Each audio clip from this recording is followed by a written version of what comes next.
नमस्कार दोस्तों, RRB ITI online classes में आपका एक बार फिर से स्वागत है। दोस्तों,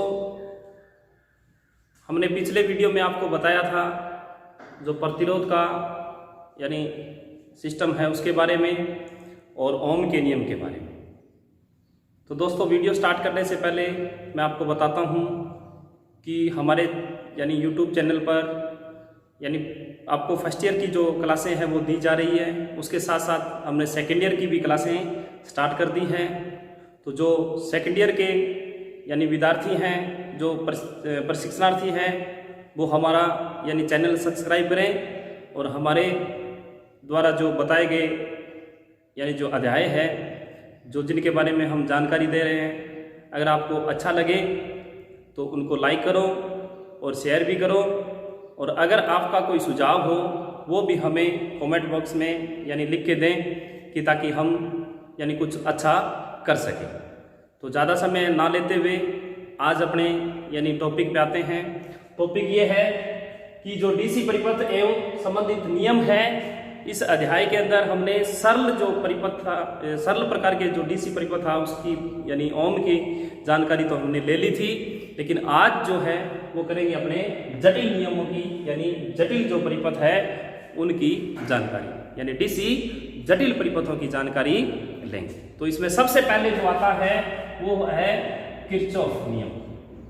किरचॉफ का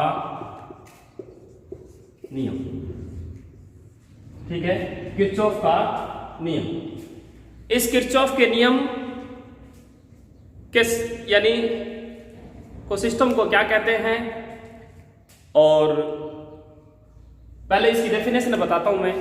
डेफिनेशन ये है कि जटिल प्रकार के डीसी परिपथों की जानकारी एक रूसी वैज्ञानिक था किरचॉफ, उसने दी थी और इसने दो नियम यानी स्थापित किए थे, प्रतिपादित किए थे। जो दो नियम थे यानी किरचॉफ के, वो नंबर 1 है विद्युत धारा का नियम। तो इसमें सबसे पहले कौन सा है? विद्युत धारा का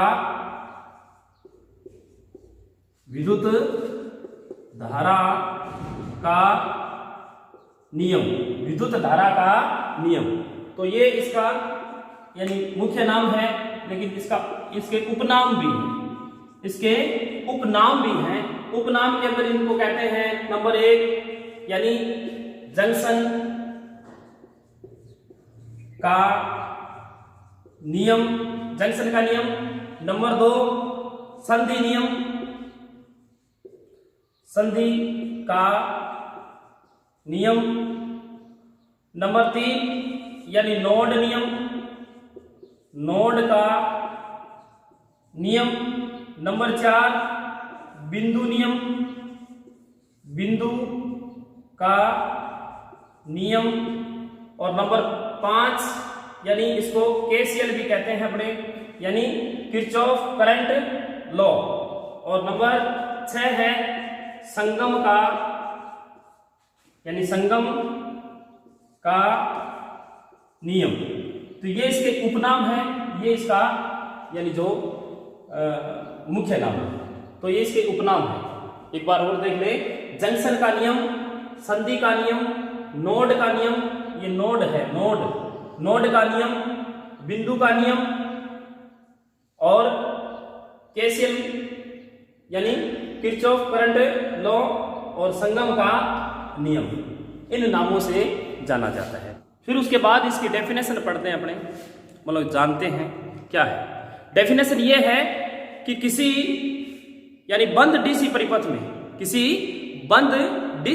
में चालकों के यानी संगम पर विद्युत धाराओं का बीजगणितीय योग यानी शून्य होता है, अर्थात सिग्मा आई बराबर 0।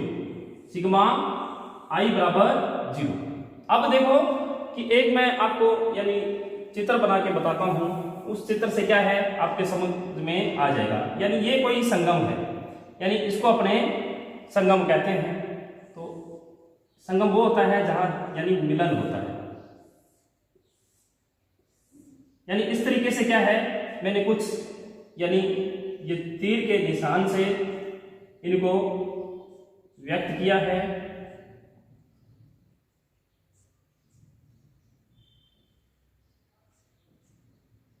इस तरीके से, ठीक है, मतलब इस तरीके से मैंने क्या है इनको व्यक्त कर दिया। अब ये संगम है, इस संगम के अंदर अपने दूसरे शब्दों में अगर इसको जाने तो ये है कि किसी परिपथ के किसी संगम की ओर यानी जाने वाली विद्युत धाराओं का योग संगम से दूर जाने वाली विद्युत धाराओं के यानी योग के बराबर होता है यदि किसी यानी यदि संगम की ओर जाने वाली विद्युत धाराएं I1 और I यानी 2 या I यानी 3 हो। तो इस तरीके से क्या है जो यानी विद्युत धारा से जो दूर जाने वाली है यानी आने वाली और जाने वाली, जो दूर जाने वाली यानी धाराएं हैं वो कौन सी हो जाएगी, जैसे I यानी 4 या I3। तो अपने देखते हैं इसमें कौन सी यानी आ रही है। तो इसको I1 मानते हैं, ये I यानी 2 है, ये I यानी 3 है, और ये I4, ये I5 और ये I यानी 6। तो यानी संगम की ओर आने वाली और संगम से यानी बाहर जाने वाली उनका बीजगणितीय योग है वो क्या होगा, 0 होगा। यानी I1 इसको इस तरीके से लिख सकते हैं प्लस I2 प्लस I3, ठीक है। फिर उसके बाद यानी आएगा I4 plus I5 plus I यानी 6। इस तरीके से यानी जितनी भी होगी, अगर तीर का निशान संगम की ओर है यानी इस तरफ आ रहा है तो वो होगी यानी आने वाली, और अगर बाहर निकला हुआ है तो वो है जाने वाली, ठीक है। तो इनको इस तरीके से अपने लिख सकते हैं। तो ये है आपका यानी विद्युत धारा का नियम, ये है विद्युत धारा का नियम। अब आता है वोल्टेज का नियम। कौन सा नेक्स्ट है, वो है वोल्टेज का नियम, यानी किरचॉफ का जो वोल्टेज नियम है उसके बारे में अपने जानते हैं कि किरचॉफ का वोल्टेज नियम है वो क्या है। वोल्टेज नियम,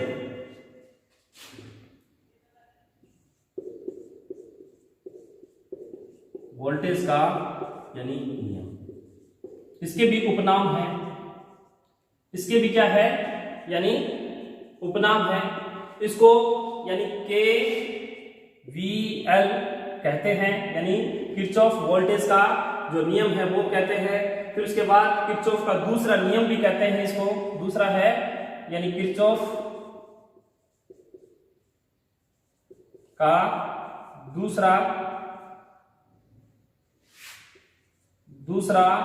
यानी नियम। नंबर 3 इसको मेष का नियम भी कहते हैं, मेष का नियम भी कहते हैं। तीसरा कौन सा है, मेष का नियम, इसे लूप का नियम भी कहते हैं, लूप का नियम। और फिर चौथा इसका जो है इसे पास का नियम भी कहते हैं, पास का नियम भी कहते हैं। तो ये इसके क्या है यानी उपनाम है, ये इसके उपनाम है, ठीक है। तो ये उपनाम है, इनको नोट कर लो आप कौन कौन से, यानी केवीएल किरचॉफ का दूसरा नियम, मेष का नियम, लूप का नियम और पास का नियम, ये इसके उपनाम है। अब वोल्टेज का जो नियम है उसके बारे में अपने जानते हैं क्या है। वोल्टेज का जो नियम है इसने कहा यानी कहा था किरचॉफ ने कि किसी बंद डीसी परिपथ में आरोपित विद्युत वाहक बलों का समीकरण, यानी आरोपित जो विद्युत वाहक बल है उनका यानी जो विद्युत वाहक बलों का समीकरण जो है वो यानी विद्युत वाहक बलों का जो बीजगणितीय योग है वो परिपथ के घटकों के वोल्टेज ड्रॉप के बीजगणितीय योग के यानी बराबर होता है। अर्थात सिग्मा यानी E बराबर यानी सिग्मा I इंटू R, इसका एक यानी ये है सिग्मा यानी E बराबर सिग्मा I इंटू R, ये क्या है बराबर होगा। यानी किसी बंद डीसी परिपथ में आरोपित विद्युत वाहक बल जो बलों का बीजगणितीय योग है, बीजगणितीय योग परिपथ के घटकों के वोल्टेज ड्रॉप के बीजगणितीय योग के तुल्य होता है। यानी एक जो आपने इनपुट दिया है और एक उसमें जो आपने यानी आउटपुट के सिस्टम से वोल्टेज जो ड्रॉप कर रहे हैं उनका बीजगणितीय योग है वो क्या होगा, यानी सिग्मा ई बराबर सिग्मा आई इंटू आर होगा। ठीक है, फिर उसके बाद आता है दूसरा जो नियम है वो है वोल्टेज का नियम। वोल्टेज का नियम, इसके भी उपनाम है, इसको यानी केवीएल, नंबर 1 केवीएल कहते हैं, नंबर 2 यानी इसको किरचॉफ का दूसरा नियम भी कहते हैं, किरचॉफ का दूसरा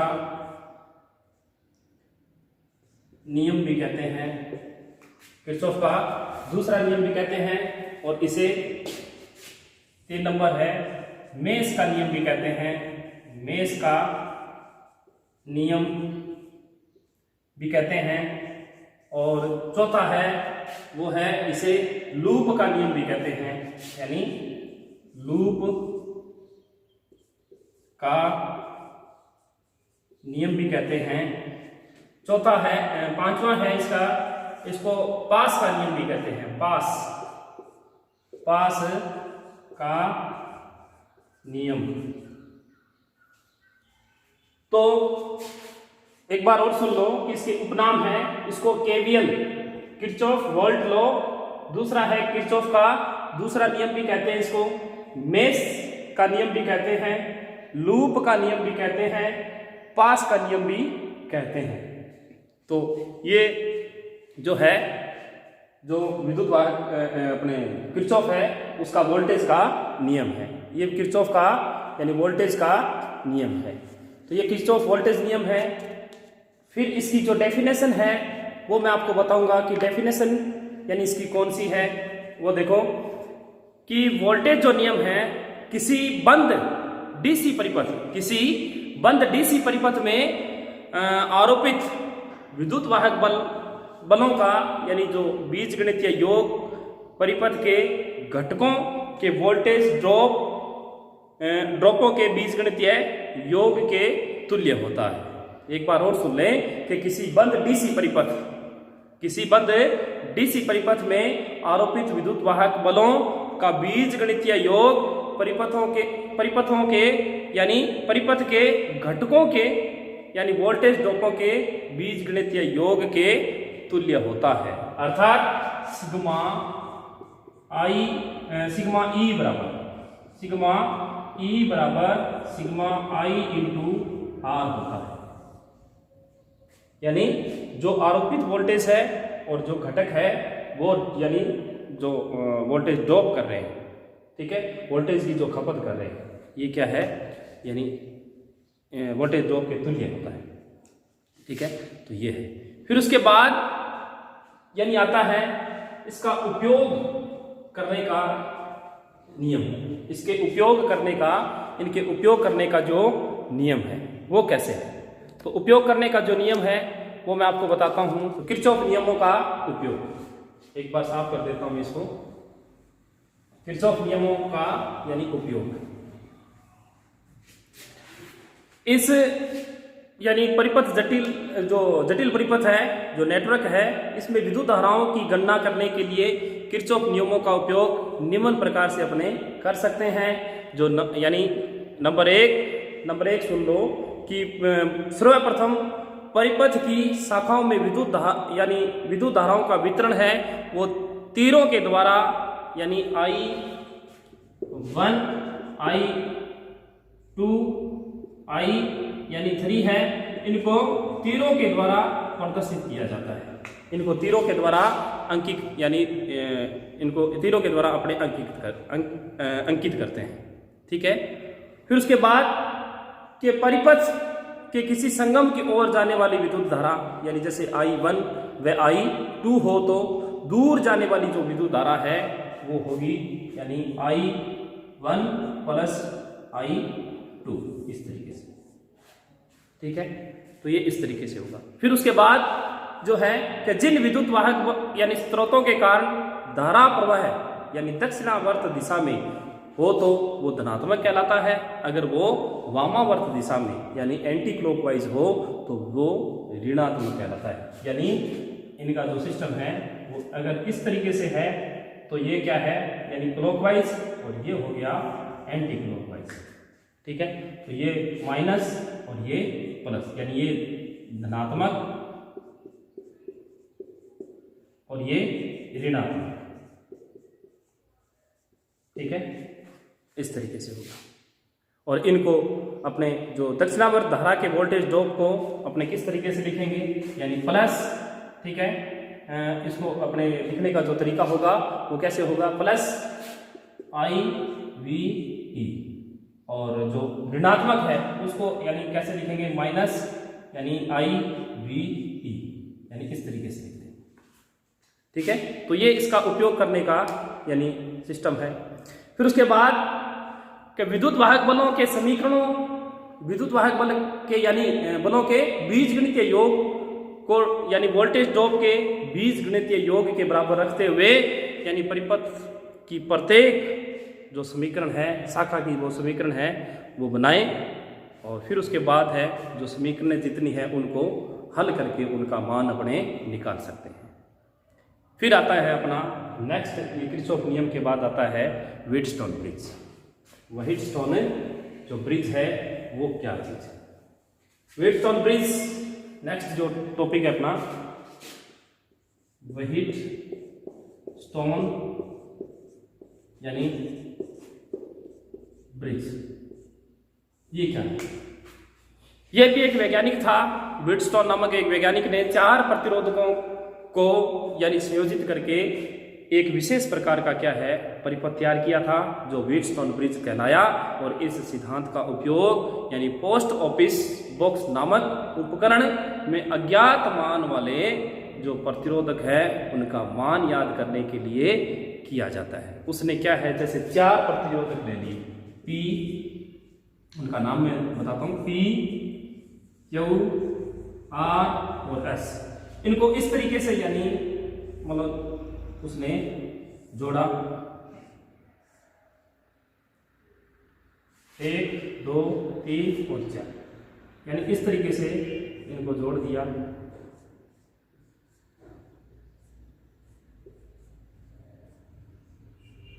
ठीक है, ये P। ठीक है, फिर ये दूसरा जो आता है वो आ गया Q R S। ये इसमें यानी इस तरीके से उसने क्या है दे दिया, एक ये और एक ये A। ठीक है, फिर ये जो भाग है वो है B C और ये D। तो इनके अंदर जो यानी धाराओं का जो सिस्टम था वो इस तरीके से I1 और I2। अब इसको क्या है, एक यानी कुंजी लगा दी, स्विच जो है, और एक बैटरी से इसको यानी संयोजित कर दिया, ये लगा। ठीक है, तो इस तरीके से क्या है, जैसे अज्ञात मान का भी अपने पास P का मान याद है, Q का है, R का है, तो S का मान याद करेंगे तो इसका होगा P/Q बराबर R/S। तो S का मान याद करेंगे तो S को बाहर ले आओ। ठीक है, और जो वज्र गुणा करेंगे तो जो ऊपर है वो यानी एक दूसरे क्या है मतलब सिस्टम वज्र गुणा करेंगे तो ये इस तरीके से हो जाएगा, यानी R × Q बटा यानी P। तो अपने पास R का मान है, Q का मान है और P का मान है, तो अपने S का मान है वो निकाल सकते हैं। तो ये क्या है, इसके द्वारा अपने अज्ञात मान के जो प्रतिरोध है उनका मान याद कर सकते हैं व्हीटस्टोन ब्रिज के द्वारा। तो आज के लिए बस इतना ही। अगर वीडियो अच्छा लगे तो लाइक करो।